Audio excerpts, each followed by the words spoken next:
ABC One Television. ABC One Television. Le leader en actualité. Bon, likambo wana ekoyi lokola kaki na matoi na biso. Bon, lokola basali na Nzambe nde bayembaka loyembo na bango edifia biso pe. On sait que le divorce est à moi ma conséquence oyaka. Mais le roi basali na Nzambe, le roi là-bas chrétien te souhaitait vraiment divorcer dans le mariage. Moi tant moro, tout ça le roi tout ça batou, to beba na ka photo bonisa mais divorce vraiment et c'est le moment au biso ba chrétien te souhaitait. Koyo kaye chanteur chrétien a sali divorce donc et ça te éviter te juger peu moro te éviter qu'est-ce qui s'est passé mais et ça vraiment dans le ligne na biso ba Nzambe de toko tambola te. Koyo kalelo toyoki mwasi na ye azopanza déjà ba photo ya mai kitamsuna ba basi misusu tant que mwasi pezo sala onde ni toi pe na moi ba femme. Le rôle à mwasi na moi de la femme, ils a vraiment quitté côté. Moi si a frère Mike fallait ça na moi maîtrise qui est. Pour exemple moi était là qui couple na bango donc baba qui pour le meilleur et pour le pire. Dans le meilleur ils a te gara mobali azo choyo mais le pire paye à quand moi li coffee mais ça va na ndenge fala boni ça on est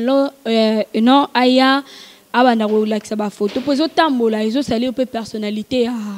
frère Mike. Oui, et tant que moi, c'est surtout tous ans moi de la femme Koyoka, frère Mike Kalambay, à sa divorce, non moi, c'est vraiment, pratiquement, moi, vraiment, on a l'ingakaeming, surtout, ma chanson, et différent, ma casse, vraiment, Koyoka, lelo, vraiment, bah, divorcer, non moi, si, et ça, bien, té. Na moni, ma, bah, divorce comme épidémie, surtout, na, bah, musicien,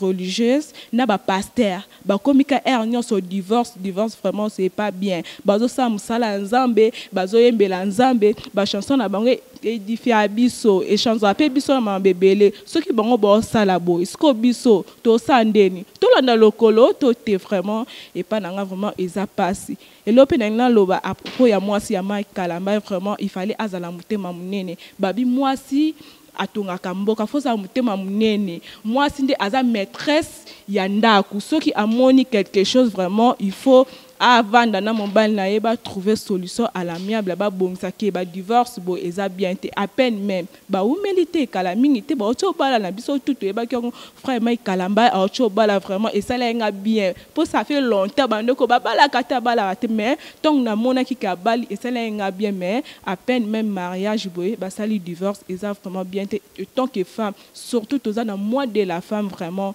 eza ki to côté makamba boya ba divorce. Merci beaucoup pour la question. En ce qui concerne la séparation de frère Mike Kalamba avec son épouse, bon, je suis toujours là pour nous juger, mais pour nous repérer juste conseil. Dans le banal où on a frère Mike Kalamba, ça fait très longtemps que les gens ont toujours tendance à dire que frère Mike Kalamba c'était coureur des jupons. Marana bassé belé, on ligne film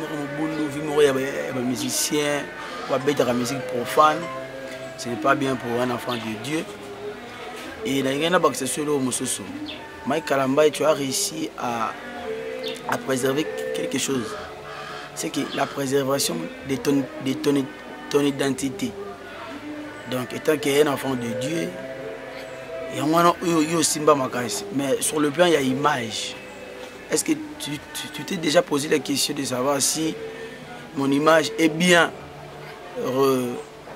répandu auprès du public congolais? Non. C'est que imaginez à ma baie, ils ont qui ma baie, ils ont bassi et belé, jusqu'à ce que au même moment où na kata frère. Et ça bien été. La dernièrement intervention na yo lobby que bon moi si nous avons une décision na azaka moi si na yo donc ça prouve que au sein on a bolinga moi si na. Et que tout le monde reconnaître les erreurs na au salle. Bon, en tout cas, papa, vraiment, tant que moi si, et ça n'a pas mingi parce que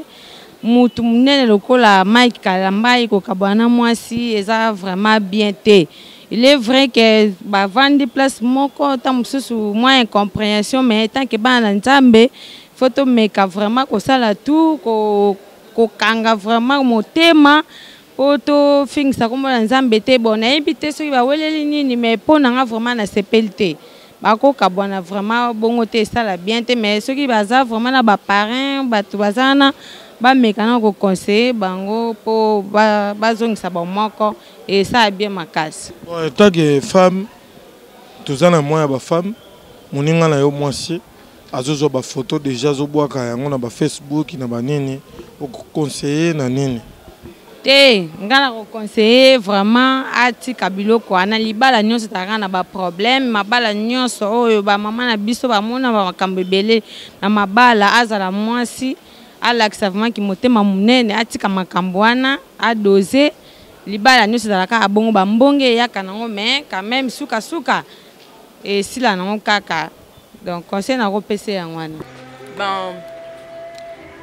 Ils ont vraiment conseillé mais non loba pour ils a tout ça plus à conseil d'apprendre ou à laisser mais ils sont essentiels à loba na obandana na madame Peniel Kalambay Peniel yozali mwasi nde asimba ndako mwasi nde asimba bolingo mwasi nde za maîtresse ya nyonso. Tant moi si déjà bandi ko étaler ou eza intimité na ye na libanda c'est que moi si ado ressentir ceci et l'autre côté c'est que moi si aza sunatina ya ko accélérer to ya ko avancer te na relation oye azana vie na yo o bengi vie privée eza vie au faut au garder ya yo na muto zo partager na ye intimité vie privée ba etalaka muté vie privée ba partager on a public ba partager on a batuté vie privée ça personnel tant yo étalé déjà dans les réseaux sociaux étalé déjà pas batu par-ci par-là et là sous vie privée qui est cette personne au abotama sans pour autant azanga vie privée donc c'est déjà mauvais et ça est déjà ma paix. Le mariage le mariage n'est pas facile. Le mariage n'est pas facile, surtout pour nous les femmes bantou. Et surtout si tu épouses un homme louba, le mariage n'est pas facile. Dieu a demandé seulement à l'homme d'aimer, mais il a demandé à la femme d'être soumise. La soumission n'est pas facile. Et les hommes sont comme des petits enfants. La Bible dit que c'est une femme sage qui bâtit, pas un homme sage. Donc, malgré l'homme est le chef, pourquoi c'est la femme qui bâtit? Donc il faut un peu se poser cette question-là. Le mariage est difficile. Toi, en tant que femme, tu seras obligée de beaucoup sacrifier. Tu seras obligée de beaucoup compromettre. Bon, conseil à repérer dans la bango est que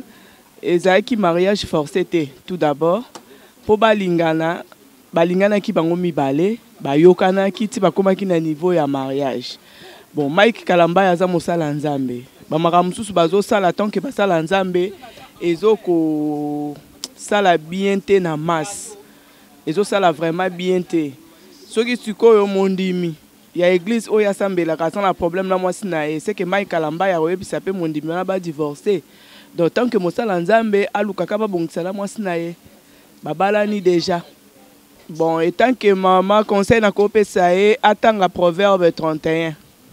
azwa penza ton ya kotanga proverbe ton tout abatolo na batelevizia ke baza ba chrétien makambo na bango ezobima libanda pourquoi mpona nini ozosala mabongo mpona nini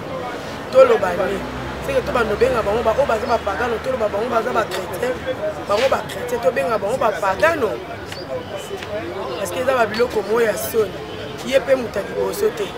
baza ebele baosala bamakambo wana ngala zui moi temps ebele avant na ba musicien chrétien so na banzo betelo ba masolo na bango moko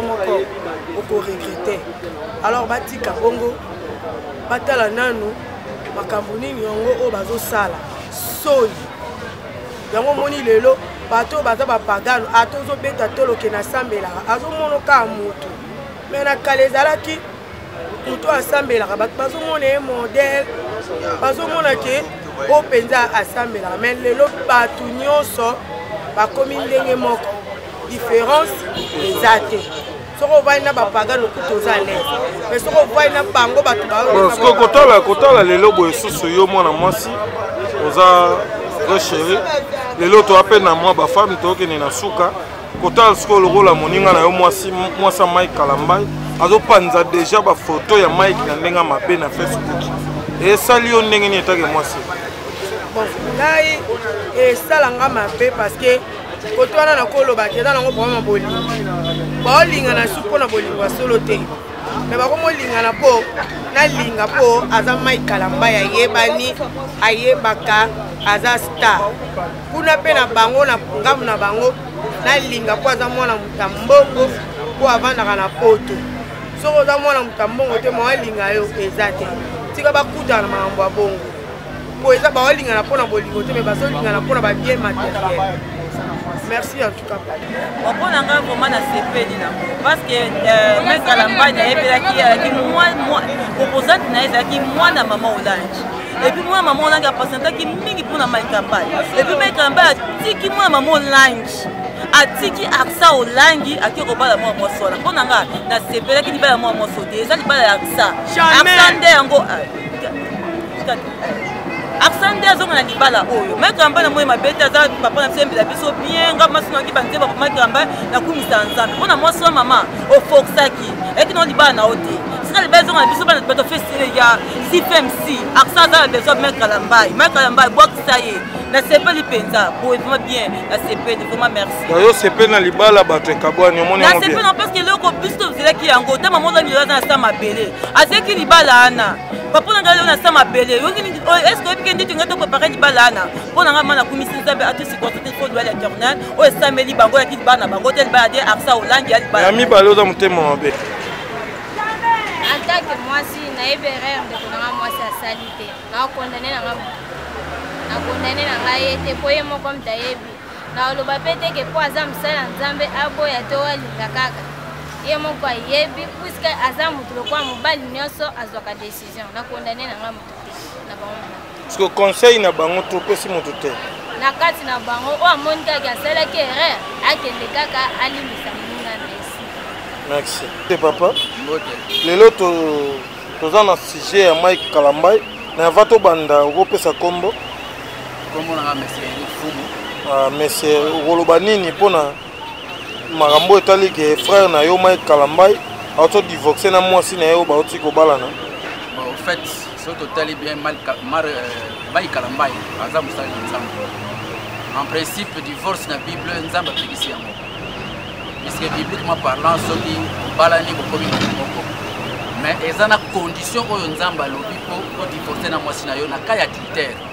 soki akangaki na cas adultère peut-être tokotolole te mais soki eza cas adultère te eza cas mosusu je pense que il faut bayokana bango mibale bazomana puisque en soi soki bakabwani na mobali na mwasi bakoki susu kobala te wana d'après la Bible donc il faut basala tout bayokana soki eza cas adultère d'accord mais soki eza cas mosusu il faut bazongana bayokana bazongana c'est normal bon kotala sikoyo mwasi azobwaka deya bafoto mabe ya Mike Kalambai na ba Facebook c'est que y a une anguille sous roche bango mibale bayebani hein bayebani ba secret moyen to condamner mobali to mwasi ezate hein bango moko bayebi cause ni esali ke bakabwa bazongana baza musali na nzambe bacha Bible na se bayokana bazongana merci